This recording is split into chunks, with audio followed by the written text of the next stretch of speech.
આગામી 48 કલાકમાં દક્ષિણ સૌરાષ્ટ્રના ભાગો, સૌરાષ્ટ્રના અન્ય ભાગો, દક્ષિણ ગુજરાતના ભાગોમાં વરસાદ થવાની શક્યતા રહેશે.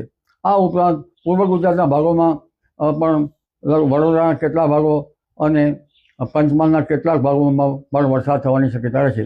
અમદાવાદ, ગાંધીનગરમાં પણ બપોર પછી હવામાનમાં પલટો આવવાની શક્યતા રહેશે અને ખાસ કરીને પૂર્વ ગુજરાતના ભાગોમાં ક્યાંક વરસાદ થવાની શક્યતા રહેશે. ઉત્તર ગુજરાતના ભાગોમાં હળવા મધ્યમથી લઈને 3 થી 4 ઇંચ જેવો વરસાદ થવાની શક્યતા રહેશે.